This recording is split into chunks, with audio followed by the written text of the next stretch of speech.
Muero por besar. A warm welcome to the Bachata Café, a podcast about dance, intimacy, and psychology. And careful observation is the very first essential step out of a state of dependency. Signal number 5, contrast and rarity. The fifth signal, yes, this is mainly a signal of the status type, the presence type, and the combination type. And your brain evaluates, not absolutely, it evaluates relatively. That means a dance doesn't just feel special because it was objectively special, it feels special in comparison to what came before. So imagine you've had a whole evening of mediocre dances. That's not a bad thing. But it's also not really lively or fulfilling. And many dances end up feeling very similar because of that. A bit of technique, a bit of musicality, a bit of routine, but it doesn't really stick with you. And then someone comes along who feels completely different. And not necessarily technically perfect, but different. Maybe clearer, calmer, more intense, has much more musicality, creativity, is more conscious, more present, or simply just harder to grasp. And your brain registers, oh, that's new. That's different. It stands out. And surprise activates our attention. What is different sticks with us. And then there's also rarity. What is scarce seems more valuable. And we know this from almost every area of our lives. What is always available quickly loses its special value, and what is rare seems more precious. And on the dance floor, that means if someone dances with anyone or with everyone, access is easy. But if someone rarely dances, meaning they choose selectively or seem hard to reach, then every dance with that person becomes charged with meaning. Not automatically better, but it is more significant. And you might think, I was chosen, I had that moment, and it was my turn. And that's exactly what amplifies the effect, because the contrast says, this dance was different from the others. And the rarity says, oh, and you can't have it anytime you want. And together it creates a super strong mix, because your system evaluates the moment not only by its actual quality, but also by its scarcity, its uniqueness, its social significance. And then a dance can be overrated. Not because it was bad, but because the context made it seem bigger than it actually was. And that's why one of the most important questions is, after an intense dance, was this dance really that good? Or was it just the strongest contrast of the evening? And that's a damn huge difference. Because if you understand that, you'll also become more sober-minded. And you can enjoy the moment without immediately exaggerating it. And you can say, yes, that was special, but I don't have to turn it into a story now. And it's exactly this ability that protects you. Because many addictive patterns don't arise from the dance itself, but from the story you build about it afterwards, the one you spin together in your own head. Let's move on to a level that's important. Because when someone appears so powerful on the dance floor, the illusion quickly arises that this person has power over me. They are special, they are superior, they are unattainable. They have something that I need, but often that's not true. Because the person who makes others addicted is often trapped themselves. Not necessarily in the same pattern, but in a pattern that fits with it. And here we also have to be fair. Not every person who seems warm and cold is consciously manipulating. And not every popular dancer is deliberately playing with status. And not every intense person wants to make others dependent in some way. But when a pattern repeats itself, then it gets interesting. Because the warm-cold type often only gives closeness in small doses. So they can create intensity, but probably can't handle constant closeness. And can't maintain it over time either. And they can let you get very close to them in one moment and then disappear the next. And that's not always because they're bad. Sometimes it is quite simply a matter of genuine emotional closeness or stable intimacy. Completely overwhelms and overloads their own internal system. They can handle intensity, but not stability. And here's a little side note or footnote. We've been talking here about the nervous system, and this has a lot to do with the nervous system. And that's exactly why he often attracts people who are looking for security. And people then feel there was something there. I just need to get closer. I just need to catch the right moment. I just need to show that I'm different. And that's how this dynamic arises. One person withdraws, the other seeks more. One gives closeness in doses, the other becomes hungrier. That's no coincidence. It just fits. It's like two puzzle pieces that have found each other. But this is not a healthy fit. But it is a psychological fit. And the mirror type works differently. He gives you the feeling of being especially seen. He listens, he mirrors your energy. He gives you the feeling that finally someone understands me. But sometimes he doesn't mirror you because he truly sees you, but because he needs your reaction, your radiance, your admiration, your feeling that he is special. And he doesn't give out of abundance, he gives in order to get something in return. And that too attracts certain people, especially people who don't yet feel secure enough in themselves. People who are seeking validation, people who long to finally be seen. The status type, he lives off something else entirely. He needs visible desire, attention, the ability to choose, the feeling that many want me, I decide, I am desired. And if genuine availability would threaten his self-image, he prefers to remain selective. Not necessarily strategically, sometimes simply because of their inner patterns. Because as long as he remains hard to reach, his value remains untouched. And all these types have one thing in common. They don't give themselves completely or willingly. They only give in a way that leaves something open. And it's precisely this that creates attachment. It's not always love, not always connection or bonding. Sometimes it's simply just psychological tension. And that's not evil, it's simply resonance. But resonance is not automatically healthy. And when you understand that, something changes. The person who won't let you go is not more powerful than you. They're often just trapped in a different pattern.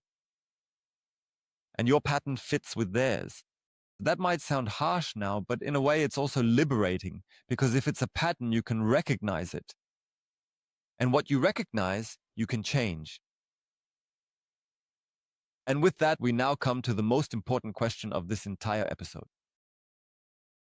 Maybe even the most important question of this whole series. How do you recognize whether an intense experience was real connection or addiction activation? And the honest answer is not in the moment. Because in the moment, both feel intense.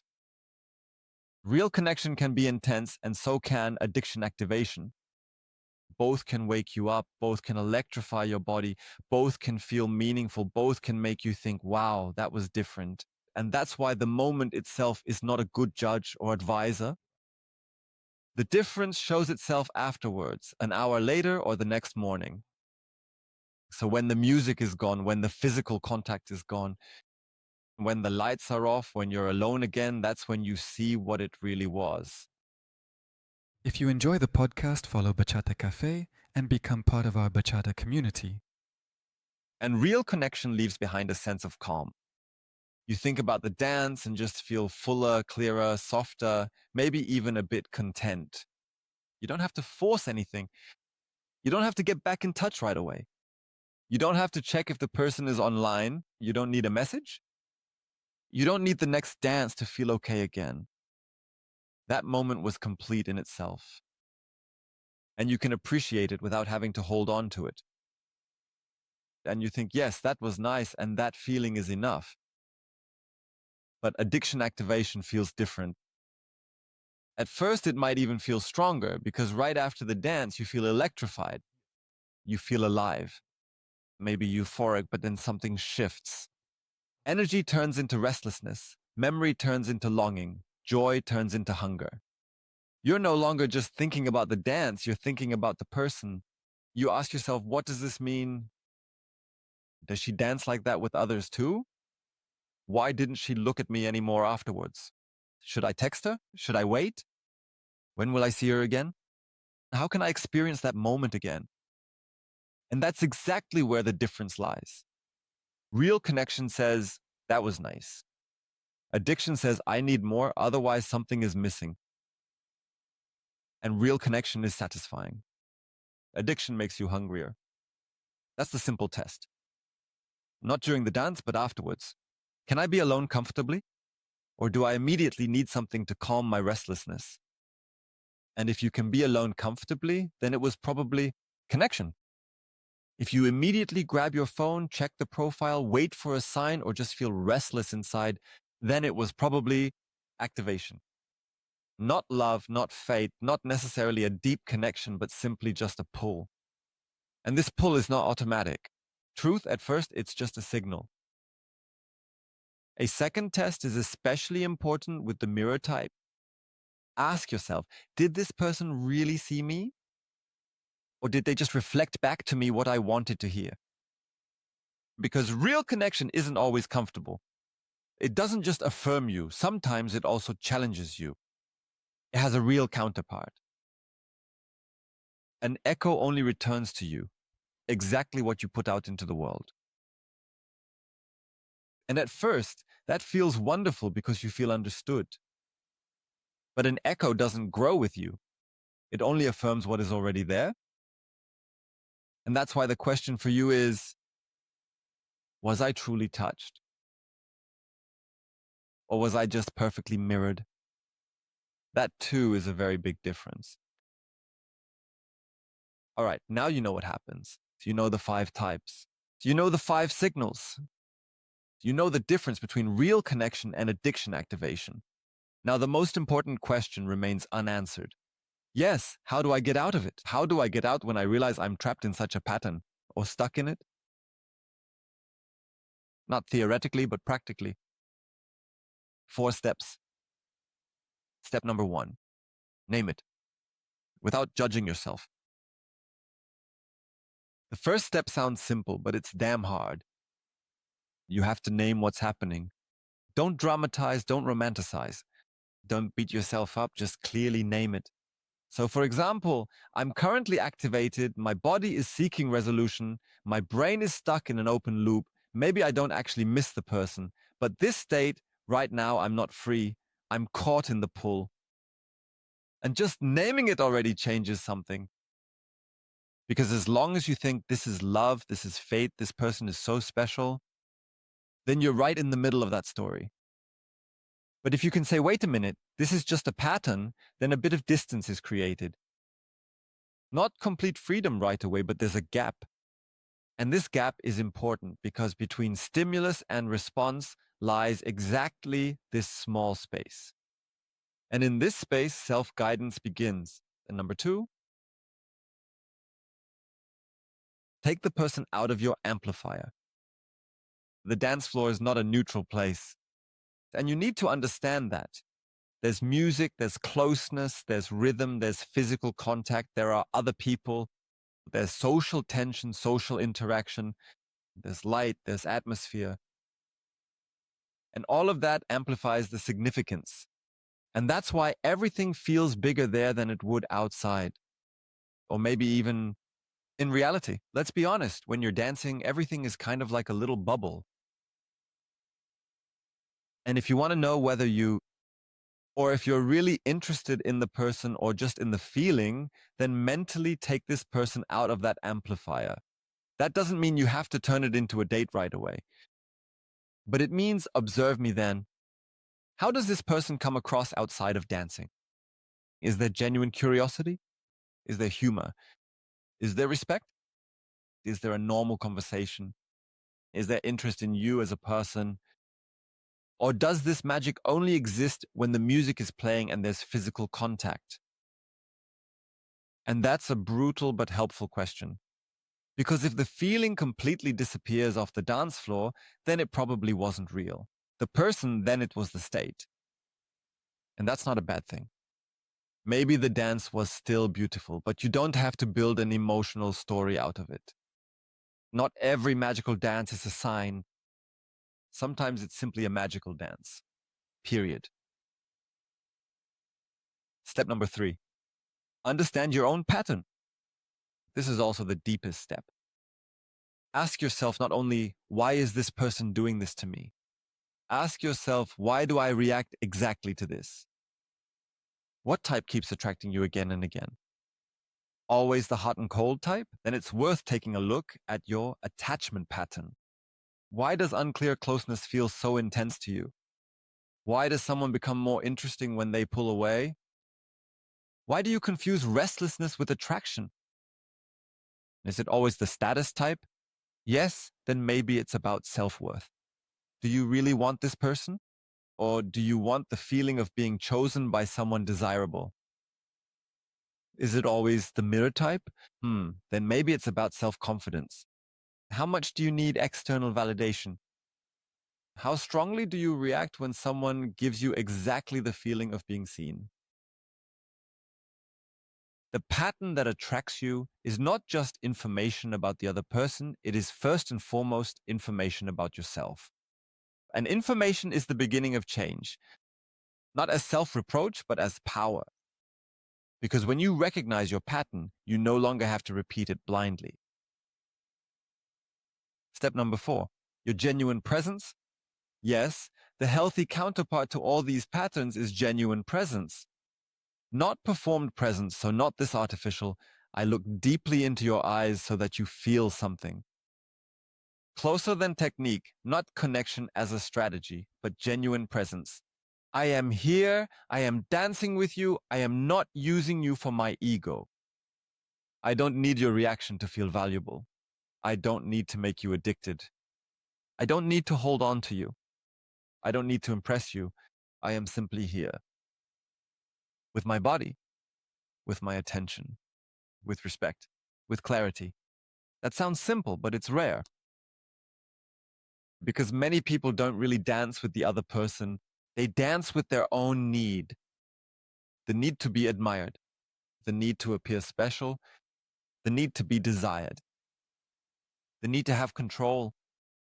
True presence is different. True presence says, this dance is not a means to an end. This person is not a mirror for my ego. This moment doesn't have to prove anything. And that's exactly why true presence can nourish. Not make you addicted, but nourish. And that's the difference. The goal is not to make someone dependent. The goal is that after a dance with you, someone is more in touch with themselves than before. Calmer, freer, more alive, not hungrier. And you yourself should not feel emptier after a dance, but clearer. And in my opinion, that is the way out. Not to feel less, but to feel more consciously. Not to become colder, but to distinguish more clearly between intensity and connection, between hunger and closeness, between trigger and truth.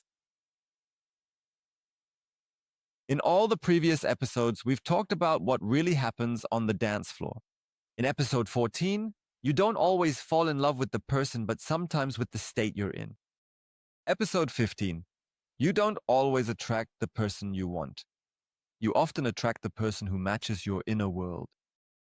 Episode 16, we looked at the 5 types that can create dependency on the dance floor.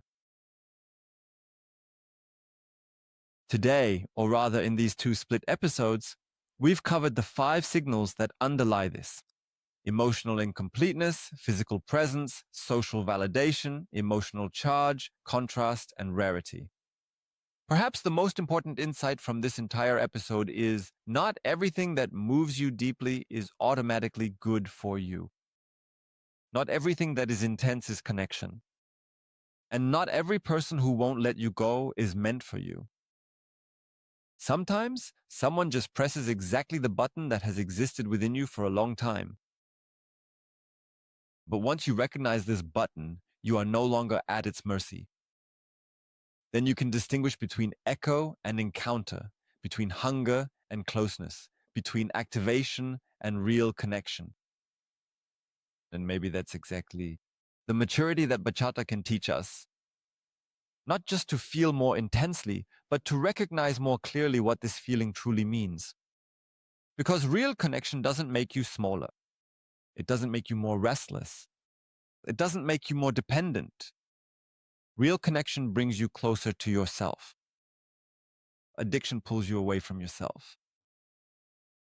And once you've understood that, your whole way of dancing changes. You no longer just look for the next thrill. You seek encounter. You seek presence. You seek truth in contact. And that's exactly where the real depth begins. Question for the comments. Which of the 5 signals have you already experienced? Emotional incompleteness, presence, status, emotional charge, or maybe that mix of contrast and rarity? Write it down in the comments below. And even more importantly, was it real connection for you, or was it more of a pull? I read everything. Next week, we'll talk about a new question. Who do you become when you dance? And what does it reveal about you? This was the Bachata Café. I'm Eddie. See you soon. If you enjoyed this episode, send it to a dancer from your bachata community. Write me in the comments what your thoughts are on today's topic. And if you want to learn more about bachata, connection, and psychology, follow the Bachata Café. If you want to be part of the Bachata Café community, we'll see each other on the dance floor.